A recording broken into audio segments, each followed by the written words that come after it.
Samsung A56 5G Samsung এর এ সিরিজের latest best smartphone.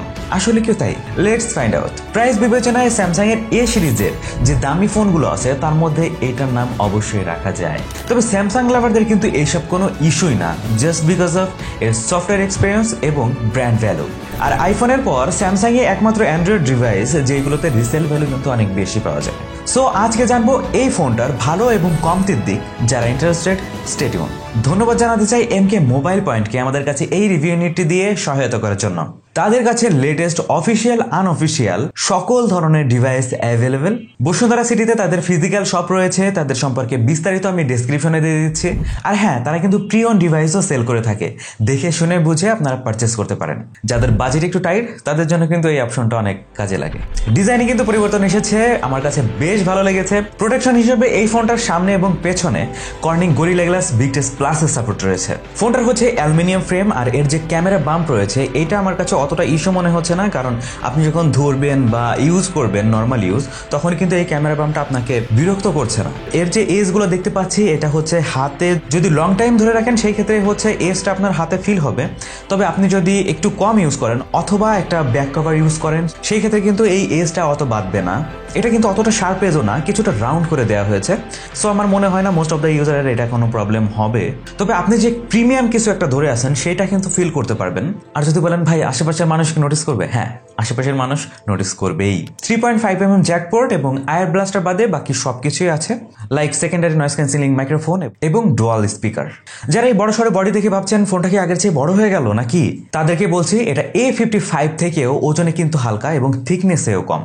A55 এর থিকনেস ছিল হচ্ছে 8.2 এবং এই ফোনটার হচ্ছে 7.4। A55 এর ওজন ছিল হচ্ছে 213 গ্রাম, যেখানে এই ফোনটার ওজন হচ্ছে 198 গ্রামের আশেপাশে। তো বেশ হালকাই করছে আর কি। ফোনটিতে রয়েছে IP67 এর ওয়াটারপ্রুফ রেটিং, যেটা মানে 1 মিটার পানির নিচে থাকলে একটু প্রোটেকশন দেবে আর ধুলাবালি থেকে রক্ষা করবে। তবে এই যে বাজেট রেঞ্জ, এই বাজেট রেঞ্জে কিন্তু আরো বেশি কিছু আশা করা যায়, যেমন IP68, 69, মানে ওয়াটার জেট প্রেশার দিয়েও অনেক কিছুই করা যাবে না, এমন হলে ভালো হতো কিন্তু।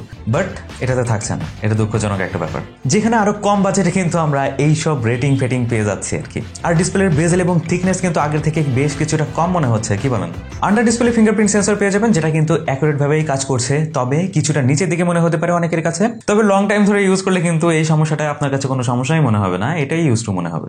কিন্তু আমার কাছে কিছুটা অ্যানিমেশন ডিলে লাগতেছে। এটা কি আসলে অ্যানিমেশন ডিলে নাকি আসলেও স্লো? আপনারা ফুটেজ দেখে বলতে পারেন কমেন্ট সেকশনে। ফোনটির ডিসপ্লে সাইজ হচ্ছে 6.7 ইঞ্চির সুপার অ্যামোলেড ডিসপ্লে, যেখানে 120 হার্জের সাপোর্ট পেয়ে যাচ্ছেন এবং 16 মিলিয়ন কালার পেয়ে যাচ্ছেন। স্যামসাং এর ডিসপ্লে নিয়ে আপনাদের মনে কোনো ধরনের কোনো সংশয় থাকে না আমি জানি, আমার কাছেও কিন্তু কোনো সংশয় নাই। আমার কাছে বেশ ভালোই লাগে স্যামসাং এর ডিসপ্লে, কারণ আপনি যে ফোনে ইউজ করেন না কেন, অনেক দামি ফোন, সেখানে কিন্তু স্যামসাং এর ডিসপ্লে ইউজ করা হয়। আর কন্টেন্ট লাভারদের কথা আর কি বলবো, বেশ কালারফুল সুপার অ্যামোলেড ভাই, এটা বলতেই হবে।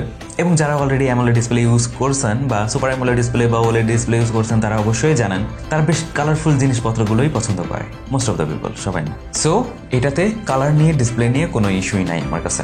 ওয়াইড ভাইন এলনের সাপোর্ট রয়েছে। সো বুঝতে পারছেন, আপনি যখন নেটফ্লিক্স দেখবেন বা অ্যামাজন প্রাইম দেখবেন বা অনলাইন প্ল্যাটফর্ম থেকে আপনি কন্টেন্ট উপভোগ করবেন, তখন কিন্তু ভালো একটা সাপোর্ট পেয়ে যাচ্ছেন। অ্যামাজন প্রাইম বলুন বা নেটফ্লিক্স বলুন, দুটাতেই আপনি HDR10 এর সাপোর্ট পেয়ে যাচ্ছেন। আউটডোরে কিন্তু এই ফোনটার ডিসপ্লে বেশ ভালোই ভিজিবল, কারণ নর্মালি আপনি পাবেন 1200 নিট পর্যন্ত, যেটা মোর দ্যান এনাফ, মানে 1000 থাকলেই বেশ ভালোভাবে দেখা যায়। তবে এটাতে পিক ব্রাইটনেস হিসেবে পাচ্ছেন 1900 নিটস। সাথে সাথে আপনি যখন লো লাইট ইউজ করবেন তখন কিন্তু অনেক ডিম করে ইউজ করতে পারবেন, এটা নিয়েও কোনো ইস্যু থাকছে না। যে চোখে লাগতেছে, ঘুম থেকে উঠে যারা ফোন দেখার অভ্যাস আছে তাদের কিন্তু কোনো প্যারাই থাকছে না। এই ফোনটিতে প্রসেসর হিসেবে ইউজ করা হয়েছে Exynos 1580 প্রসেসর। অনেকের মন খারাপ হয়ে গেল না, কারণ আগে এই সিরিজের যে Exynos এর প্রসেসর আপনারা ইউজ করেছেন সেটা কিন্তু বেশ গরম হতো, বাট এটার ক্ষেত্রে কিন্তু ব্যাপারটা আলাদা। এইবার এই প্রসেসরটি বেশ ভালোই খেলা দেখিয়েছে। আগের যে 1480 আপনারা ইউজ করছেন বেশ গরম হইতো, সেইটা থেকে এই 1580 কিন্তু বেশ আপগ্রেডেড। এমনকি এই প্রসেসরটিকে আপনারা স্ন্যাপড্রাগন 7 Gen 3 সাথে কম্পেয়ার করতে পারবেন ইজিলি।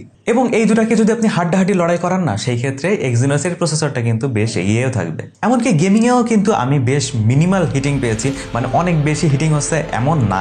আর আপনি যখন নর্মালি গেমিং করবেন তখন হিটিং এর ফিল পাবেন, এটা মূলত এর মেটাল ফ্রেম এইটার জন্য আপনার বেশি ভিজিবল হবে আর কি। আপনি যদি মেপে দেখেন অথবা যদি কাভার ইউজ করেন সেই ক্ষেত্রে কিন্তু অতটা গরম ফিল হবে না। হাইয়েস্ট আপনি পেতে পারেন 36 থেকে 37 ডিগ্রি, এর বেশি কিন্তু হচ্ছে না। আমরা কিন্তু ফোনটিতে PUBG ট্রাই করেছি। PUBGতে সর্বোচ্চ গ্রাফিক্স HDR এবং ফ্রেম ফ্রেম রেট আলট্রা দিয়ে গেম প্লে করতে পারবেন। তবে আমার পরামর্শ থাকবে স্মুথ এক্সট্রিম দিয়ে গেম প্লে করার জন্য, কারণ সেই ক্ষেত্রে বেশি ভালো রেজাল্ট পাবেন আর কি। তবে সেই ক্ষেত্রে কিন্তু আপনি গ্রাফিক্সের ঘাটতি পাবেন। লো সেটিংসে ভিজুয়ালি অতটা আই প্লেজিং না হলেও গেম প্লে কিন্তু ভালোই পাবেন। হিটিং ফিল হচ্ছে, কিন্তু ওই যে বললাম কেন হিটিংটা ফিল হচ্ছে।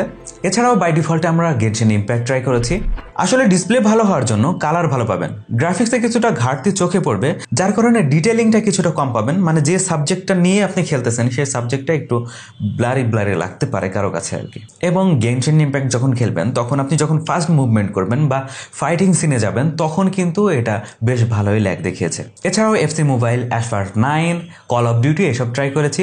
আপনারা সহজেই বুঝতে পারছেন যেখানে পাবজি এবং গেনশিন ইম্প্যাক্টের মতো গেম আমরা ট্রাই করেছি সেখানে এই গেমগুলো কিন্তু বেশ লাইট ওয়েট এবং বেশ ইউজার ফ্রেন্ডলিও। কারণ কল অফ ডিউটির ব্যাপারে আপনারা জানেন এটা বেশ কাস্টমাইজ, অনেক লো বাজেট সেগমেন্টের ফোনেও এটা ইজিলি চলে। সো এটা নিয়ে কোনো ইস্যু থাকছে না, ওইগুলা কিন্তু বেশ ভালোভাবে রান করছিল। So no complain. এইবার চলে আসি ইউআই এর ক্ষেত্রে। ভাই ইউআই হচ্ছে ফোনটিতে ইউআই হিসেবে পেয়ে যাচ্ছেন on UI 7.0 based on Android 15। মজার ব্যাপার হচ্ছে স্যামসাং এর এই ফোনটিতে 6 বছরের সিকিউরিটি আপডেট এবং ওএস আপডেট পেয়ে যাচ্ছেন। সো লং টাইম ধরে যেহেতু এই সাপোর্টটা পান না, এই কারণেই কিন্তু এটা রিসেল ভ্যালু বেশি থাকে। ইউআই বরাবরের মতো বেশ ভালো পেয়েছি, neat and clean. App open close বেশ ফাস্ট, র্যাম ম্যানেজমেন্টও ভালো পেয়েছি। লং টাইম ব্যাকগ্রাউন্ডে অ্যাপ রেখে আবার সেটা কিন্তু ইউজ করতে পারবেন, এটা নিয়ে কোনো ইস্যুই থাকছে না। আর 120 হার্জের রিফ্রেশ রেট এটাকে মানে বেশ স্মুদি ভাইব দিয়ে দিয়েছে। তবে 120 হার্জ কিন্তু আমার কাছে বেশ কমই লেগেছে, মানে প্রাইস বিবেচনায়। আর একটু বেশি হলে ভালো হতো, 144 হার্জ হলে কেমন হতো, ভালোই হতো তাই না? ব্লটার নেই বললেই চলে। আর যেই অ্যাপগুলো দেখবেন সেগুলো হচ্ছে স্যামসাং এর নিজস্ব অ্যাপ, এগুলো আপনি চাইলে রিমুভও করে দিতে পারেন, এগুলো আপনাকে অতটা ডিস্টার্বও করবে না। আর চার্জিং অ্যানিমেশনটা দেখছেন, ওটা কিন্তু একটু ডিফারেন্ট করছে, মানে অন্য কোম্পানির তুলনায় আমার কাছে বেশ ভালোই লেগেছে। তবে অন ইউআই 7 এর ফুল ভার্সনটা কিন্তু এই ফোনটাতে পাচ্ছেন না।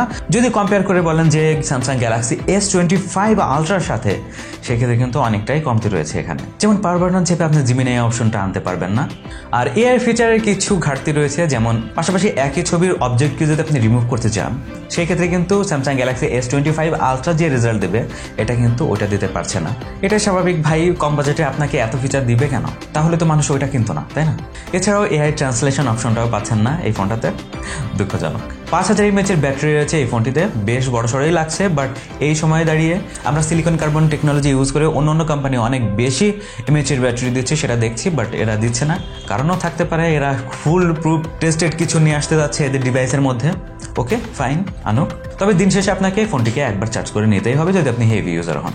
আর এর 45 ওয়াটের ফাস্ট চার্জিং দিয়ে 1 ঘন্টা 20 মিনিটের মধ্যে আপনি এটাকে ফুল চার্জ করে নিতে পারবেন। তবে অবশ্যই কম্প্যাটেবল চার্জার ইউজ করতে হবে, যে কোনো চার্জার দিয়ে আপনি এটাকে ইউজ করলেই হবে না, এটা কিন্তু মাথায় রাখতে হবে। ক্যামেরা হিসাবে কিন্তু সেই আগের সেটআপই পেয়ে যাচ্ছেন, মানে রেয়ারে। সামনে হচ্ছে একটু ইমপ্রুভ আছে, 12 মেগাপিক্সেলের সেলফি ক্যামেরা দেওয়া হয়েছে। তবে এখানে 50 মেগাপিক্সেলের মেইন সেন্সর, 12 মেগাপিক্সেলের আলট্রা ওয়াইড সেন্সর এবং 5 মেগাপিক্সেলের ম্যাক্রো সেন্সর পেয়ে যাচ্ছেন। কেন ভাই, এখানে একটা টেলিফোটো লেন্স দিলে কি সমস্যা হইতো আমি তো জানি না। তবে পোর্ট্রেটে কিন্তু আপনি 1x এবং 2x দুইটা ফোকাল লেন্থে ছবি তুলতে পারবেন। অবশ্যই 2x এর ছবি বেশি ভালো লাগছে, বেশি আই প্লেজিং লাগতেছে, এটা স্বাভাবিক, মানে আমরা দেখে আসছি তো ভাই। তবে এই 2x জুম কিন্তু ভাই অপটিক্যাল জুম না, এটা ডিজিটালি জুম করা হয়েছে। তবে দেখতে ভালো হলে এটাতে কিন্তু শার্পনেসের ঘাটতি চোখে পড়বে, ওই যে ডিজিটাল জুম করার সুফল আর কি। ব্যাকগ্রাউন্ডের ব্লার কিন্তু আমার কাছে ঠিকঠাকই লেগেছে, বেশ ক্রিটিক্যাল না হলে কিন্তু মিসম্যাচ পাই নাই।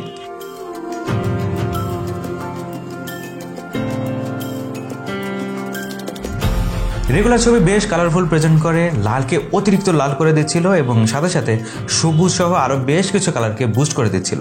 যারা কালারফুল ছবি ভালোবাসেন এবং এডিটের প্যারা নিতে চান না, রেডি টু ইউজ ছবি চাচ্ছেন, তাদের জন্য কিন্তু এই সেন্সরটা বেশ ভালো রেজাল্ট দেখাচ্ছে। তবে কিছু কিছু ছবিতে দেখলাম এটা আলো কিছুটা কমিয়ে দিচ্ছে, কেন? তবে এটাকে আমি মনে করি সফটওয়্যারের কোনো ইস্যু, যেহেতু এটাতে 6 বছরের আপনি সিকিউরিটি আপডেট সাথে সাথে সফটওয়্যার আপডেটও পেয়ে যাচ্ছেন। সো আমার মনে হয় না এটা কোনো বিগ ইস্যু থাকবে, আশা করছি ঠিক হয়ে যাবে। Dynamic range most of the ছবিতে আমার কাছে বেশ ভালো লেগেছে, তবে কিছু কিছু জায়গায় কিন্তু ডাইনামিক রেঞ্জ ঠিক করতে গিয়ে সাবজেক্টকে কালো করে দিচ্ছে। ওই যে বললাম না ব্রাইটনেস কমে যাচ্ছে, এটা কিন্তু সেইটারই একটা অংশ আর কি। আলট্রাওয়াইড সেন্সর কিন্তু মেন সেন্সর থেকে বেশ পিছিয়ে, এটা ডিটেলও কম পাচ্ছেন। অবভিয়াসলি এটার সেন্সরটা কিছুটা কম, তো এই প্রবলেমটা হবে, এটা তো স্বাভাবিকই। তাই বলেছে আলট্রাওয়াইডের ছবি একদম ইউজ করা যাবে না, ব্যাপারটা একদমই সেরকম না। আপনারা বুঝতেই পারছেন এখানে খুদ ধরার জন্য বসছি, তো এই জন্য একটু 19-20 বলছি। আপনাদের জন্য তো আমি স্যাম্পলগুলো দিয়েই রাখছি, আপনারা দেখে কম্পারিজন করতে পারেন। নাইট মোড, নর্মাল এবং আলট্রা ওয়াইডের পাশাপাশি রেজাল্টগুলো দেখুন। মেন সেন্সরের ছবি ওয়ার্ম টোন দিচ্ছে, বাট আলট্রা ওয়াইডের সেন্সর কিন্তু কুলার টোনে দিচ্ছে। ক্লোজ যে সাবজেক্টগুলো রয়েছে, যেগুলোর কাছ থেকে আপনি ছবি তুলেছেন, সেগুলো কিন্তু বেশ ভালো ডিটেল দেখছি। আপনি যদি জুম করে দেখেন, সেই ক্ষেত্রে শার্পনেস এবং ডিটেল আপনি বেশ ভালোই দেখতে পাবেন। আর এই যে দুটো সেন্সর না, মেন সেন্সর এবং আলট্রা সেন্সর, মেন সেন্সরে কিন্তু আপনি কালার কিছুটা বুস্ট দেখতে পাবেন যদি আপনি আলট্রা ওয়াইডের সাথে কম্পেয়ার করেন। সেই ক্ষেত্রে ফোনটি দিয়ে সর্বোচ্চ ভিডিও রেকর্ড করতে পারবেন 4K 30 FPS-এ। 60 FPS হলে ভালো হতো, খুশি হতাম, বাট এটাও কিন্তু খারাপ না। আপনি রিয়ার সেন্সর বলুন বা সেলফি সেন্সর বলুন, দুটা দিয়ে আপনি 4K 30 FPS-এ শুট করতে পারবেন। ভিডিও কিন্তু বেশ স্টেবল। কেউ যদি এই ফোনটি দিয়ে ভিডিও শুট করতে চান বা ভ্লগ করতে চান, ইজিলি পসিবল। স্ক্রিন টোন ঠিকঠাক ছিল, স্টেবিলাইজেশন ঠিকঠাক ছিল। আপনি যখন হাঁটাহাঁটি করবেন তখনও কিন্তু ওই শেকিনেসটা অতটা ভিজিবল ছিল না। মানে সব দিক দিয়ে আমার কাছে বেশ ক্রিস্টাল ক্লিয়ার এবং বেশ ভালোই লেগেছে, মানে পজিটিভ। সেলফিতে ডিসেন্ট রেজাল্ট পাবেন। ডিটেলস ভালো থাকলেও ডাইনামিক রেঞ্জে কিন্তু একটু হিমশিম খাচ্ছিল, অতটাও বেটার ছিল না। আপনি যদি বলেন যে ওভারঅল আপনি এই ক্যামেরাটাকে কি বলবেন, আমি বলবো কি অল গুড। সো আজকের মতো এই পর্যন্তই। কেমন লাগলো আজকের ভিডিও জানাতে বলবেন না, জানিয়ে দিন কমেন্ট সেকশনে। দেখা যাবে অন্য কোনো ভিডিওতে ভিন্ন কোনো টপিক নিয়ে। সে পর্যন্ত ভালো থাকুন, সুস্থ থাকুন এবং দেখতে থাকুন টেক মামা। আল্লাহ হাফেজ।